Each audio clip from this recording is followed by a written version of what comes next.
Pronto? Respirou? Meu Deus. Agora vai, hein? Olá, sejam muito bem-vindos em mais um episódio aqui do Pode Ouvir, o podcast mais amado do Brasil e das nações. Sim, porque sempre temos uma história para contar que vai impactar alguns corações e que seja o seu. Eu, pastora Liliana, estou aqui nessa mesa e ela é uma mesa de privilégios. Eu aprendo e também conheço histórias como nunca ouvi e você vai ser mais um que vai ouvir uma história que vai impactar você. O tema é na dor. A dor gera crescimento. Então, para algumas pessoas, a dor, ela não é fácil de ouvir nem de viver, mas que ela está gerando crescimento sem você perceber, isso é fato. E hoje nós vamos conhecer essa história através da vida do pastor Stanley Reis. Ele que está aqui sentado para contar tudo o que acontece e como iniciou essa história com mais de 30 anos de ministério e que ele também tem uma chamada missionária, ele que prega em tantos lugares como conferencista, pastor, mas que tem uma família e que é uma grande responsabilidade e que ele vai compartilhar do testemunho dele para você saber o quanto ele tem crescido. Bem-vindo, pastor Stanley. Ai, que alegria, né, poder estar aqui. Eu me sinto extremamente honrado, né, em poder participar não só de um espaço, mas de um momento, assim, profético. Não é só um espaço, não é só é um momento único. Eu considero esse momento aqui um momento único. E desejo a todos, né, que estão nos assistindo, que vão assistir, que sejam edificados pela palavra, pelo testemunho, que a gente possa somar em alguma área da vida de alguém, né. Como você mesmo falou, né, a dor é a geradora, né, de maturidade, de de crescimento espiritual, de equilíbrio emocional. Então a dor ela é importante, ela é importante. Pastor Stanley, falar de dor parece que precisa ter uma certa idade ou, né, uma caminhada, então eu posso falar de dor. Mas o início de tudo, né, é marcado por um fato, um acontecimento. A minha dor, ela iniciou quando eu comecei a ser rejeitada, a partir dos 4 anos. Essa é a minha história e o meu testemunho. Mas que com o tempo eu percebi que estava gerando em mim um grande crescimento, isso é fato. Porque hoje eu posso contar de maneira mais segura, mais encorajada, o como eu venci. E a dor para o senhor, como foi que o senhor percebeu que ela era uma dor? Isso. A dor, por exemplo, pastor Stanley é esse moço que desde muito cedo serve a Cristo. Então eu ganhei minha primeira Bíblia, eu tinha 8 anos de idade, eu desci as águas batismais com 12 anos, então eu não conheço o mundo, eu não sei o que é o mundo. No entanto, eu sempre tive uma vida, com muito sofrimento, com muitos desafios, com muitas dificuldades, mas é Deus nos forjando. Eu costumo dizer que Deus não mandou Noé fazer um barco bonito, Deus não mandou Noé fazer um barco veloz, Deus mandou Noé fazer um barco para não quebrar. Então a proposta, ó, eu sinto Deus, a proposta de Deus para Noé: "Não quero um barco veloz. O meu plano não é que você construa um barco veloz. Não precisa pintar esse barco. Eu preciso que esse barco tenha estrutura." Eu me lembro que alguns anos atrás alguém me fez uma pergunta: qual era a função de José? E eu disse: é simples, José era carpinteiro. E alguém me perguntou: existe diferença, pastor, entre carpinteiro e marceneiro? Tem diferença. Porque o marceneiro trabalha com decoração e carpinteiro trabalha com o quê? Com estrutura. Então a gente tem a ilusão de acreditar que o ambiente em que Jesus nasceu era de marcenaria, e não era. O ambiente que Jesus nasceu era de carpintaria. E o senhor quer dizer com tudo isso? Muitas das vezes as pessoas têm vindo à igreja procurando um Jesus que decore a sua casa, mas ele não quer decorar a sua casa, ele quer estruturar a sua vida. Ao ponto de você dizer amanhã: pode bater que eu aguento. Então, tudo isso só pessoas especiais, só pessoas com grande propósito passam por esses momentos de dor, por esses momentos de sofrimento. Então, a dor, ela gera em você essa maturidade, essa estrutura, né. A chuva caiu, o vento bateu e o rio transbordou. O rio transbordou e daqui a 60 dias caiu a chuva. Daqui a mais 60 dias bateu o vento. Não, tudo aconteceu de uma vez só.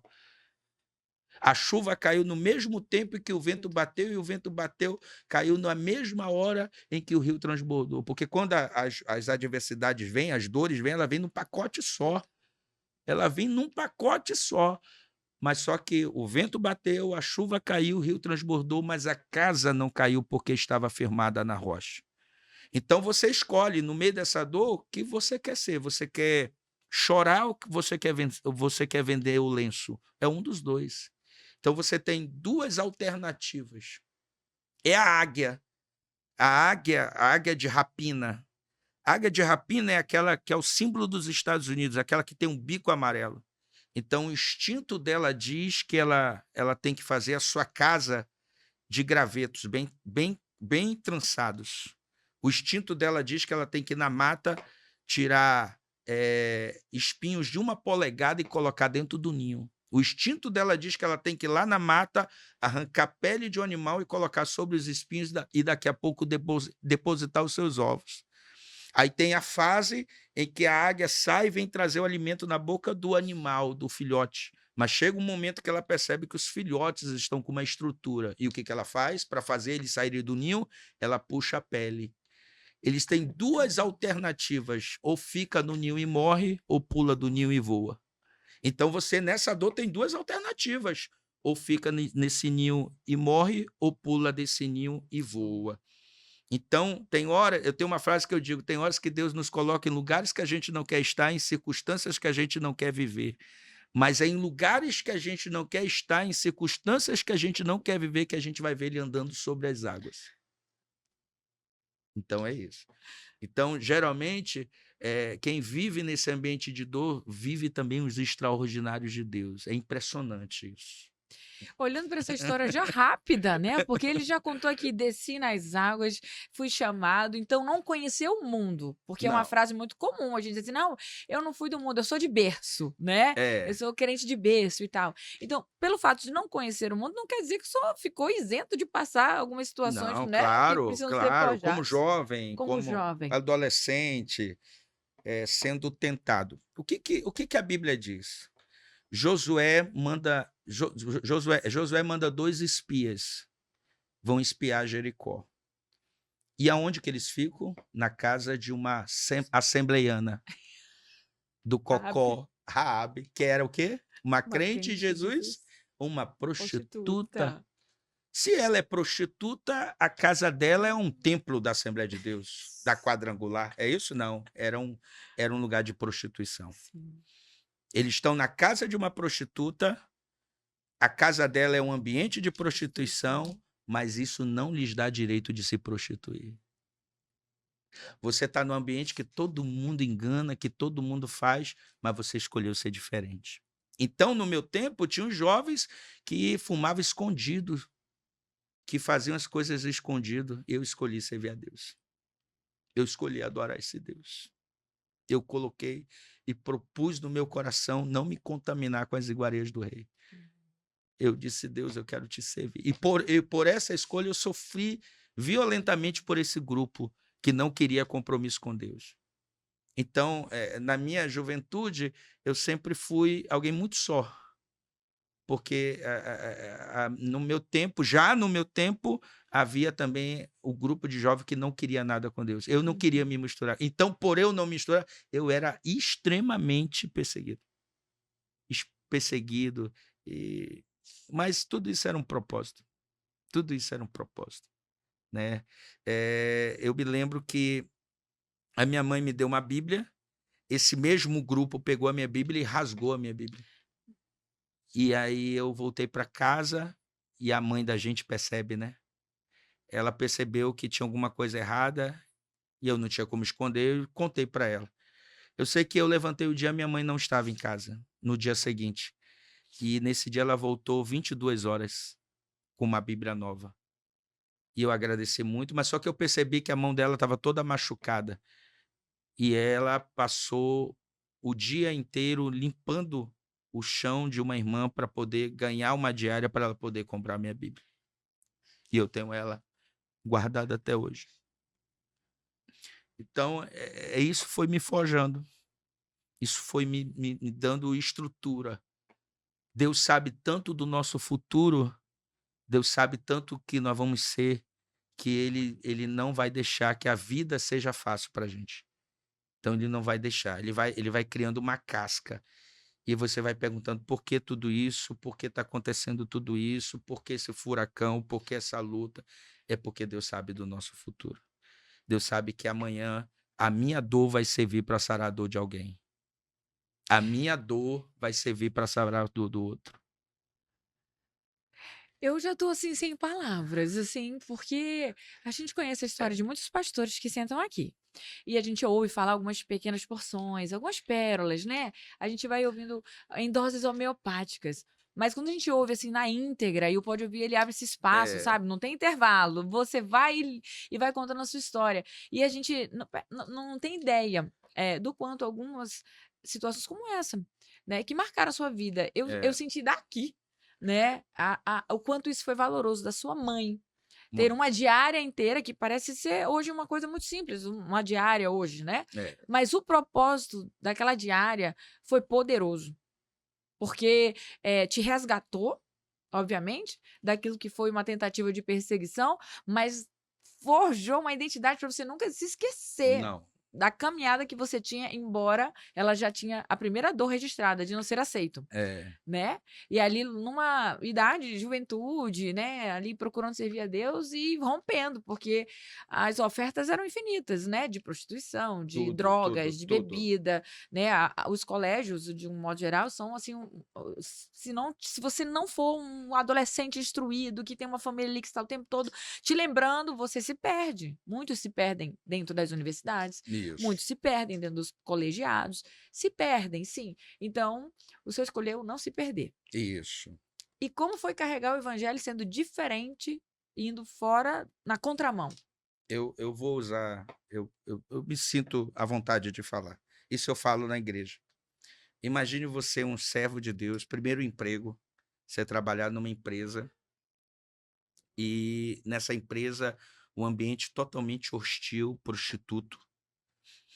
E as pessoas, todo o cristão que chegava nessa empresa, então havia um cidadão que ele se orgulhava em dizer: eu desviei aquele cidadão, eu Nossa. levei esse cidadão para o mau caminho.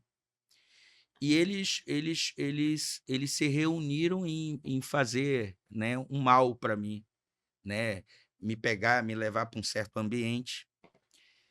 E o que que eles fizeram? Eles pegaram uma mulher que trabalhava nessa cozinha dessa empresa para ela me assediar. E quando essa mulher começou a me assediar, eu, jovem, eu disse: senhora, a senhora pare, porque eu sou crente, eu sou servo de Deus, eu sou crente em Jesus. Não faça isso. Não faça isso, porque eu amo a Deus. E ela caiu em lágrimas. E no outro dia, essa mulher pediu demissão, porque ela ficou com tão tamanha vergonha. Depois de muitos anos já casado, eu fui com a Rosângela em uma conferência e quem eu encontro? Essa mulher. Essa mulher sentou com a Rosângela e ela mesma falou para a Rosângela do testemunho. E a Rosângela disse: não, ele já falou isso para os filhos, sentado com os filhos. E ele contou essa história. Esse cidadão que fez essa maldade, há 2 anos atrás, eu fui orar por ele porque ele estava acamado, adoeceu e tinha AIDS. Ele tinha AIDS e estava doente. E a esposa dele, através da rede social, me descobriu e eu fui lá orar. Ele disse: eu não posso ir embora, morrer sem pedir perdão do Stanley. Porque ele sabia que tudo aquilo que ele estava sofrendo foi uma consequência de ele querer fazer o mal. Então, a gente é provado. Eu costumo dizer o seguinte, Mateus capítulo 4, sobre a tentação de Jesus. Quando Deus quer nos melhorar, quando Deus quer nos tornar melhores seres humanos, ele usa Satanás. Quando Deus quer nos melhorar, quando Deus quer nos tornar melhores seres humanos, Não, pastor, ele libera ali, usa, isso libera ali para ele aquele usa, povo que tá bem ali naquela câmara. quando Deus quer nos melhorar e nos tornar melhores seres humanos, ele vai usar Satanás. Então, o nível de guerra é muito maior. Então, tudo isso forjou dentro de mim. É por isso que, na minha juventude, o livro que eu mais me apeguei de ler foi o livro de Ruth. E o que mais me chama a atenção é que o livro é de Ruth, mas a protagonista é Noemi. É. A protagonista não é Ruth, a protagonista é Noemi. E por anos eu fiquei me perguntando por que Noemi não é a protagonista do livro de Ruth. E Deus falou para mim, por um único motivo. Noemi saiu da casa do pão porque estava faltando pão. E só está retornando para Jerusalém, para Belém, por causa de pão. Tem gente que sai da igreja por causa de coisas e tem gente que só volta para a igreja por causa de coisas. Por que Ruth é diferenciada? Porque ela está indo para uma terra que ela não conhece, de um povo que ela não conhece, e ela está dizendo se eu vou ter carteira assinada ou não, se eu vou ter dinheiro ou não, se eu vou ser reconhecido ou não estou nem preocupado. O teu Deus é o meu Deus e o teu povo é o meu povo. Então é isso. Tem horas, e uma das coisas que eu chamo a atenção às pessoas que estão nos ouvindo é que, apesar de a protagonista ser Noemi, mas o livro é de Ruth. Por quê? Por quê? Porque o meu passado não me define. O meu passado não me define. Quem sabe alguém está me escutando e Deus manda dizer: o seu passado não te define. Quem era Ruth? Moabita. Quem eram os moabitas? Filhos de Moabe, filhos de Ló, nação pagã, nação prostituta, nação idólatra. Mas o meu passado não me define. E eu vou melhorar. Definir não é esquecer. Definir não é fingir que eu não era. Definir é saber que eu fui, que eu era, que eu fazia e agora não faço mais. Pastor Stanley, eu confesso que eu sabia que ia ser uma mesa rica. Eu sabia que ia ser uma mesa diferenciada. O pastor Stanley carrega algo grandioso da parte de Deus, glorioso em presença de Deus, majestoso da glória de Deus. Então eu saberia que muitas vezes eu ficaria calada aqui, só eu lhe ouvindo, por tamanha nobreza da prosperidade que o senhor carrega. Porque riqueza é do lado de fora, em grande aprendizado já em uma mesa, e é fácil dizer sobre a riqueza, porque ela é vista, todo mundo olha e realmente aponta, ela é quantitativa. Mas a prosperidade, essa não. Essa é de fato de dentro. E aí, quem é que vê essa prosperidade no Senhor? Quem senta para ouvir e perceber o quanto o Senhor é rico, próspero, em entendimento, em decisão, em posicionamento e em dor. E quando o senhor, de fato, veio para essa mesa, a palavra que estava liberada para a sua vida, ela foi confirmada na boca de quem esteve aqui anterior ao Senhor, que falou sobre estou ocupado com uma obra, né? E por isso não posso. E eu disse, Deus, eu digo, como o Senhor está me confirmando a palavra daquilo que ainda está ainda por vir para sentar e está aqui na sua frente. E quando o Senhor sentou, o Senhor disse assim, os muros devem ser levantados. Foi essa frase que o Senhor usou. E foi exatamente isso que o Senhor deu para o dia de hoje, para esse encontro aqui.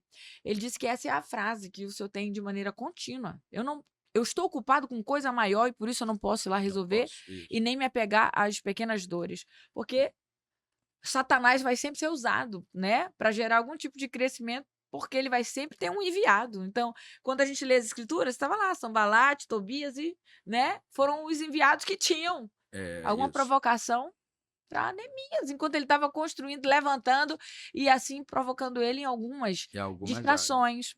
E aí o Senhor me vem e narra a distração de uma mulher que foi lhe assediar, a distração de quem destruiu a sua Bíblia, de algum modo estava querendo lhe distrair, né, lhe impactar, lhe causar uma dor, né, e também essa escolha de um modo de buscar a Cristo, servir a Cristo e viver uma vida com Cristo. Muito. Então o senhor é um homem muito ocupado. Que bom, né? Que bom. Muito ocupado, que não dá tempo de você ir lá chorar e nem ficar preso na dor. Não. O senhor disse que eu tenho que escolher. Ou escolhe chorar, ou escolhe vender lenço. Lenço. Um dos dois. Um dos dois. Aquele que anda plantando e chorando voltará com os molhos em suas mãos, pelo mesmo caminho. Por que pelo mesmo caminho? Para você lembrar que você chorou, que você sofreu, mas não desistiu. A vitória da esperança não é vencer. A vitória da esperança é aprender a não se cansar. A vitória da esperança não é vencer, nunca foi vencer. É aprender a não se cansar. Porque, na verdade, quem não se cansa vence. E quem se entrega ao cansaço sempre vai sair perdedor dessa história. Então, uma coisa eu digo a vocês: chore, sofra, sinta dor. Isso é do humano. Só não pare de andar. Só não pare de caminhar. Então, as adversidades vêm, as lutas vêm. Por isso que eu digo: não se perca com as percas. Né? Tem gente que perdeu e se perdeu. Totalmente se perdeu. Tem gente que teve percas irreparáveis e se afundou. Está aí deprimido, tá aí entristecido, está voltando, trazendo uma bagagem violenta na alma, uma amargura na alma violenta. Tem gente aí que está aí sobrevivendo, não é vivendo. Então, uma coisa eu digo às pessoas: reaja. Isso nem Deus vai fazer pela gente. Nem Deus. Essa atitude de reagir é o filho pródigo: levantar-me-ei e irei ter com meu pai. Enquanto ele só está dizendo, e caindo ele em si, tendo somente a consciência que o lugar que ele está não é o lugar dele, Deus não está. Mas quando ele disse, levantar-me-ei e irei ter com meu pai, atitude. Então, tudo que Deus quer de você é que você reaja. Que você levante, tenha uma atitude. Então, Deus, ele, no momento que você agir, ele vai fazer. Ele vai fazer. Eu não tinha dúvida que você também ia ficar impactado com Glória. essas colocações que o pastor Stanley ele tem isso como uma riqueza da parte de Deus, que dá a ele tamanha inteligência, né, e criatividade que ele nos tira da zona de conforto. E aí ele coloca exatamente esse ponto de equilíbrio. Na dor você cresce, não se perca nas perdas. E acha um equilíbrio, reage para aquilo que precisa, porque Deus não vai fazer a sua parte. Então, quando você ouve, de repente, uma voz que vem com autoridade, porque ela vem revestida do poder de Deus e que está levando você para ficar mais preparado, diria maduro, né, e responsável sobre as escolhas. Então, você é responsável pela escolha. Você pode até chorar, mas você não pode ficar preso nesse lamento. Você precisa encontrar a graça e a esperança em Cristo para prosseguir, seja qual for no meio desse trajeto, a frustração, ou o dano, a perda, ou até mesmo a falência, porque nós podemos estar diante de pessoas aqui que estão presas lá, nessa perda, nessa falência, nesse fracasso, quando na verdade o Senhor está dizendo: reage, te levanta e vai buscar o teu Deus, te levanta e vai buscar o teu Pai, e então ele vai também agir ao seu favor. O Isso. Senhor, ele age na nossa dor. Na nossa dor. Deus Ana age. chorou e ele agiu. Ele agiu. Aliás, o Senhor, ele age no choro. No choro. Ismael chorou, ele agiu. Isso. E tu não quer chorar? Ah, toma vergonha. Vai, é. né? Vai, É chora um pouquinho que o Senhor age. É tipo a irmã chegou comigo e disse: pastor, estão querendo me destruir, as pessoas estão me perseguindo, as pessoas. E eu digo: olha, Penina perseguia a Ana, Penina competia com Ana, mas você nunca vai ouvir a Bíblia dizer que Ana competia com Penina. Por quê? Porque quem é do altar não persegue, dobra os seus joelhos e ora. Meu Deus.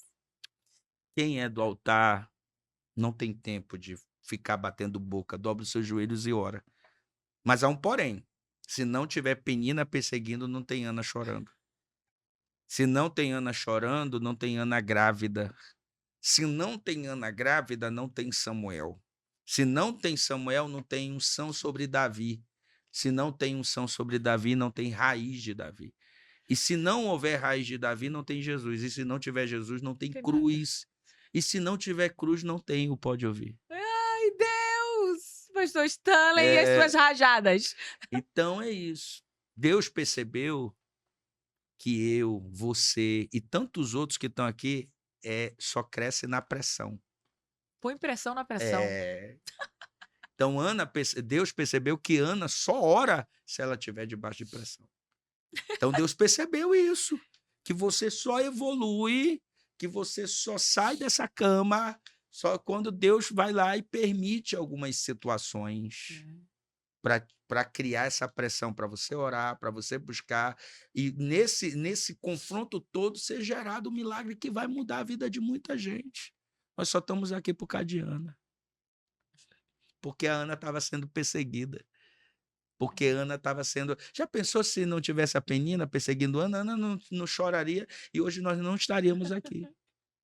Porque, querendo ou não, dependeu de Ana sair o fruto que ia ungir Davi, e Davi seria a raiz de Davi, que viria Jesus, e hoje nós estaríamos aqui hoje. Você é gerado na dor. Você é gerado na dor.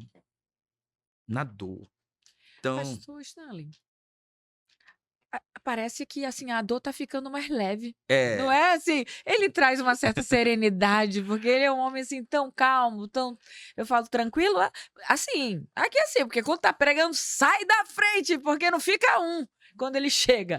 Mas, pastor Stanley, com tanta leveza, né, e tanta, de maneira branda, calma e suave, falar da dor, parece algo, assim, impossível, que ninguém fica confortável com a dor. Não. O senhor tem esse registro para dizer, hoje o senhor se sente confortável em olhar para a dor e dizer, ela é passageira? A gente vai criando casca. Por exemplo, a minha mãe faleceu, eu celebrei o culto fúnebre da minha mãe e à noite eu estava pregando. E alguém dizendo assim: como assim? O que me conforta é saber que eu vou encontrar. A minha mãe foi uma das maiores figuras. Tem pessoas que só vão saber o real. Até então ninguém sabe o que é a mãe. Só vai saber quem é a mãe no momento que ela for. É um anjo. A mãe é um anjo. A mãe, ela só dorme se ela souber que você está em casa. É a mãe. A mãe, ela paga, ela deixa de comer. A minha filha perguntou assim: a vovó era uma mulher tão séria. Minha mãe era carioca, né? Minha mãe era do Rio de Janeiro. Chegou no Amazonas com 19 anos de idade. Eu não tenho famílias aqui grandes, eu tenho dois irmãos aqui só. E uma da minha irmã já está indo para o Rio já. Vai casar e vai embora para o Rio. Aí vai ficar só eu e mais um irmão. Então, a minha mãe era uma figura. A minha mãe era incrível, extraordinária. Aí a minha filha perguntou: pai, a vovó era tão crente, a vovó já mentiu alguma vez? Eu disse: já. Ela mentia para mim. Ela mentia para o senhor, pai? Ela mentia para mim quando ela dizia que, quando eu dizia assim: mamãe, a senhora já comeu? Ela dizia: já. Quando eu estava comendo, eu dizia assim: mãe, a senhora já comeu, mãe? Ela disse: já comi. Ela estava com fome. E quando a minha mãe chegou em casa, que ela disse assim: meu filho, eu tenho uma notícia para te dar. E eu disse: qual foi a bronca, mãe? E ela disse: eu tô com câncer. Foram 7 anos acompanhando a minha mãe. Quando a minha esposa deu entrada no hospital, quase morrendo, e a minha mãe também deu entrada no hospital porque o câncer tinha tomado conta do pulmão dela, pela primeira vez eu não consegui levar a minha mãe para o hospital, mas ela deu um jeitinho lá dentro do hospital, internada. Ela deu um jeitinho, ela entrou dentro de um carro e foi parar lá onde eu moro. A lembrança que eu tenho da minha mãe é a minha mãe tentando subir as escadarias da onde eu moro, pesando menos do que o meu filho. Foi o melhor dia da minha vida, porque eu fiquei com ela à tarde, entrou pela madrugada, e ela fazendo sinais para mim. E ela não conseguia falar, porque o pulmão estava totalmente, ela não conseguia falar. A minha filha, depois de muito tempo, olhou e disse assim: você sabia o que a vovó estava tentando falar para o senhor? Eu disse: não. Ela estava olhando para o senhor e dizendo assim: eu amo você. Eu amo você. Então, Quando eu levei a minha mãe para o Secom, que eu vi que ela não aguentava mais, e ela brigando para ficar, eu segurei na mão dela e eu disse: "Mãe, tá tudo bem, mãe. Tá tudo na paz. Eu vou ficar bem. Vá em paz". Mas eu sabia por que ela não queria ir, porque eu tenho um irmão chamado Emanuel. Esse meu irmão, ele ligava para mim e dizia assim: "Deus vai curar nossa mãe, Deus vai curar nossa mãe". E Deus não curou a nossa mãe. Por isso que nasceu essa frase que eu falo até hoje: "Deus não quer mudar o seu marido, porque Deus está usando o seu marido para mudar você. Deus não quer mudar o seu filho, porque Deus está usando o seu filho para mudar você. E no dia em que Deus mudar você, ele muda tudo aquilo que você quer". E a minha mãe brigava, estava brigando por causa do meu irmão, porque ele foi do exército, na volta para casa ele foi assaltado, deram 2 tiros nele, ele ficou deficiente. E a preocupação da minha mãe era: quem vai cuidar dele? Eu sei que no dia em que a minha mãe foi velada, que ela foi enterrada, o meu irmão desapareceu.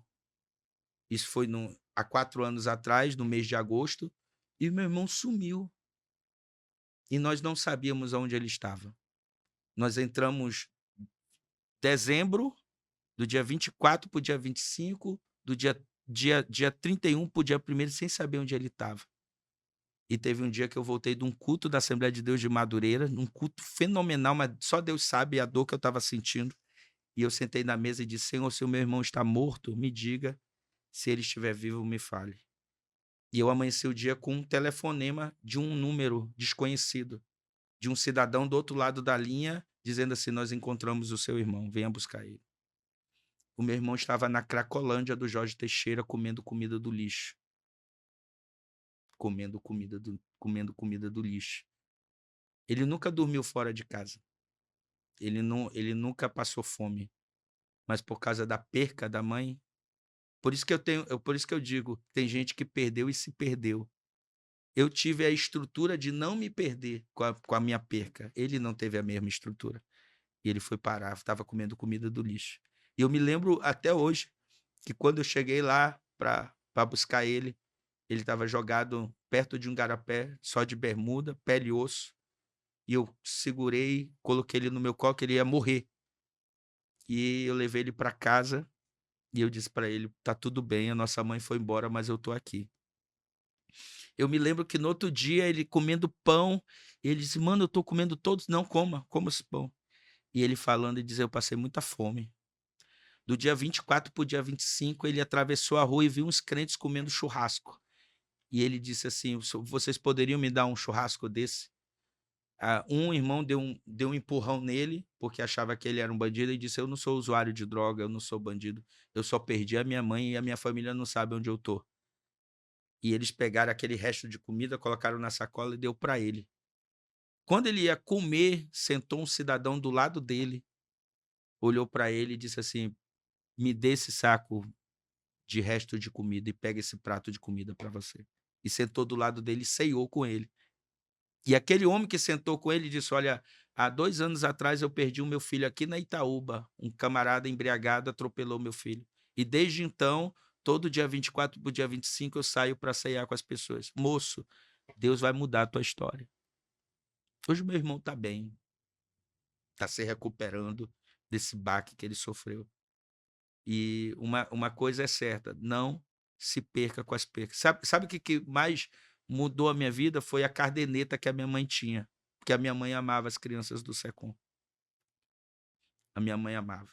E veio uma caderneta para minha mão, depois de anos, uma enfermeira me viu na rede social, ela disse: "Olha, eu tenho uma caderneta que estava na mão da sua mãe, e eu quero lhe dar".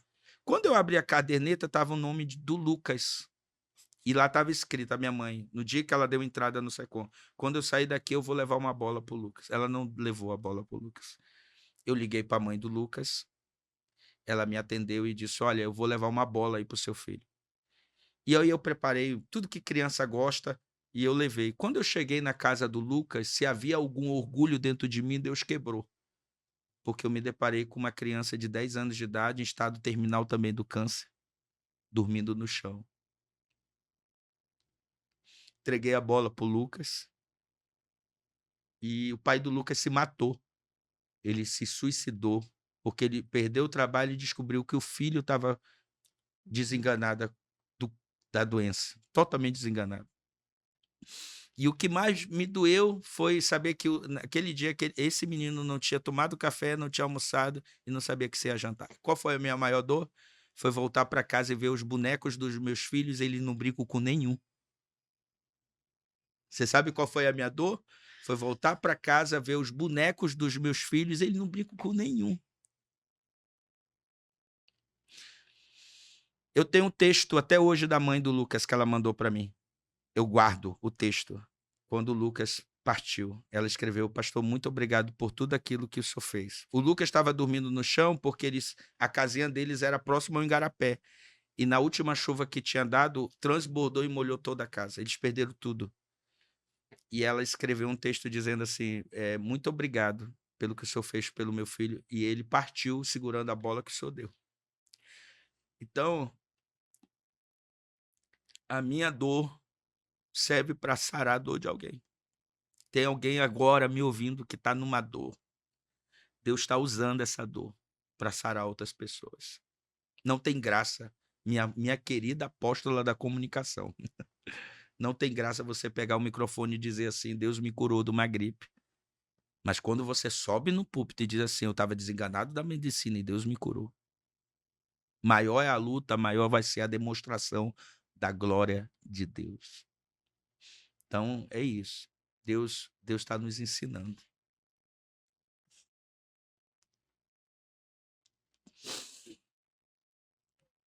Tô tentando. Vai ser um pouco difícil. Mas o Senhor está nos tornando mais fortes, mais maduros, mais Maduro. preparados, Humanos. humanos. Isso é a verdade. Humanos. Humanos. E hoje? Porque nós conhecemos um pouco dessa história também de família. E as redes sociais, elas também nos dão a oportunidade de ver o quanto o Senhor é forte e o quanto o Senhor é aguerrido pela sua casa. O pastor Stanley tem uma família linda, uma família abençoada por Deus e que é a riqueza para muitos que têm família. Família. Eu tenho uma linda família. Que bom. E sei o quanto é valoroso e esse tesouro que eu tenho, que é um privilégio, né? Estar com eles. Mas eu sei que não é fácil, porque o senhor fala de milagre também vivendo milagre. Todo dia. Não é? O senhor fala de dor, tendo que muitas vezes ser a voz, né, do bálsamo. É. O senhor tem a voz do bálsamo. O senhor tem a pregação do milagre. E o senhor tem a vida da misericórdia de Deus. E qualquer pessoa poderia falar sobre dor. E seria fácil. Mas na sua vida, ela é palpável. E o evangelho é encontrado nisso. A salvação é encontrado nisso. O perdão é encontrado nisso. O arrependimento é encontrado nisso. A pureza é encontrada nisso. O que é genuíno da parte do Senhor é visto e notado pela sua vida. Então, se alguém nunca lhe disse isso, e se foi esse o propósito de Deus nesse encontro, eu queria reforçar que a sua pregação, ela é o próprio milagre. A sua família é a maior manifestação de misericórdia e de amor de Deus. E que nos colocam no nosso lugar. Humanos. O Senhor tem nos ensinado a sermos humanos. Humanos, totalmente humanos. Amém? Humanos, sensíveis. Né? Ter essa sensibilidade. São 3 filhos. 3 filhos. E a Solange, que a gente escuta falar, isso, né? Isso. A pastora Solange. Isso. E como é cuidar dessa família, pastor Stanley? É incrível, né? Eu casei, eu namorei, noivei e casei com a Rosângela. Solange, né? Rosa, não, desculpa. não, hoje E Deus, ela é muito muito na dela. Eu aprendo o seguinte: enquanto os grandes profetas querem os holofotes, ela quer se esconder. E eu aprendo muito com ela isso. Uhum. Ela é muito na dela, ela foge de todo esse ela tenta ficar no cantinho dela, ela é feliz, ela no cantinho dela. E a Rosângela é uma serva de Deus, que serve a Cristo também desde os 8 anos da vida dela. Ela perdeu muito cedo o pai dela. E quando, no momento de dor da Rosângela, eu falei para a Rosângela, eu disse: Rosângela, você perdeu seu pai e Deus me colocou para eu cuidar de você. Então, por isso que eu digo que a minha missão não é pregar, minha missão é cuidar da minha casa. É verdade. Cuidar da minha família. E eu tenho 3 filhos, a Daniela, de 23, que vai fazer 24 anos. O Daniel, autista. Autista. E o Miguel, também autista. Os 2. O Daniel é o mais sofrido de tudo isso, porque foi alvo de violência no colégio. Daniel nasceu com algumas questões de saúde. Mas eu aprendo com ele todo dia. Eu aprendo com ele todo dia. Toda vez que ele sai do banheiro, eu digo: Daniel, sua bermuda está do lado do avesso, meu filho. Coloque. Ele vai para a igreja. Se ele vai para o shopping, ele leva uma mochila cheia de livros. História de César, História de Roma, Guerra dos Farrapos. Um monte de livro. Por que isso, meu filho? Você vai levar. Ele leva. Autista. Autista. O mundo dele é totalmente diferente do nosso. Mas é um garoto, né, que eu aprendo com ele todo dia. O autista é aquele cidadão que ele pode até não emitir os sentimentos de uma pessoa, entre aspas, normal, mas ele carrega muito Deus dentro dele. Ele é mais celestial. Eu digo para que todas normal. as mães agora que têm filhos autistas: dê glória a Deus. Aleluia. Glorifique a Deus pelos seus filhos. Louve a Deus pela vida dos seus filhos. Agradeça ao Senhor pela vida dos seus filhos. Então eu agradeço muito a Deus pela família que Deus me deu. Já passamos muitas guerras, muitas lutas, muitas adversidades. Se não fosse essas adversidades, porque na verdade